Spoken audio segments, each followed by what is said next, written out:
Stock మార్కెట్లో actually ఏం జరుగుతుంది?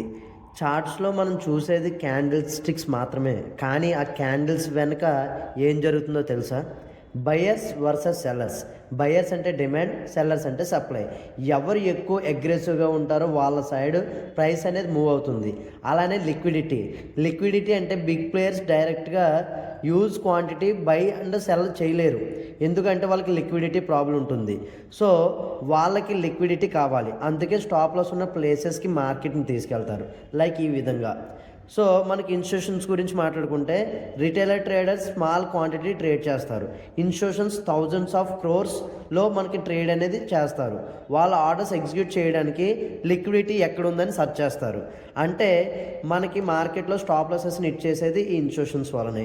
వై ఫాల్స్ బ్రేక్అవుట్స్ హ్యాపెన్ అంటే రెసిస్టెన్స్ని ప్రాపర్గా బ్రేక్అవుట్ అవ్వకపోవడం వల్ల, ఈ లిక్విడిటీ లేకపోవడం వల్ల మనకి ఫేక్ బ్రేక్అవుట్స్ అనేవి క్రియేట్ అవుతాయి. And retailer traders breakout by చేస్తారు. ఇన్స్టిట్యూషన్స్ ఆ లిక్విడిటీని యూజ్ చేసి రివర్స్ మూవ్ క్రియేట్ చేయొచ్చు. అందుకే ప్రతి బ్రేక్అవుట్ జెన్యూన్ కాదు. మెయిన్ క్యాండిల్స్ ఏమి మనకి చూపిస్తాయి అంటే కనుక రెడ్ క్యాండిల్, గ్రీన్ క్యాండిల్.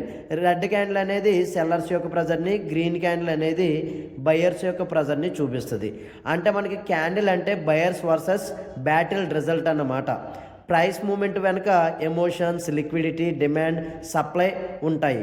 వీటిని మనం తెలుసుకోవాలంటే మరిన్ని వీడియోస్ కోసం మోర్ అండ్ కామెంట్ పెట్టండి. అలానే do follow MBC trading platform. మీరు క్యాండిల్స్ని మాత్రమే చూస్తే సరిపోదు, క్యాండిల్స్ వెనక స్టోరీని కూడా అర్థం చేసుకోవాలి. అప్పుడే ప్రైస్ యాక్షన్ ఈజీగా అర్థమవుతుంది మీ అందరికీ కూడా.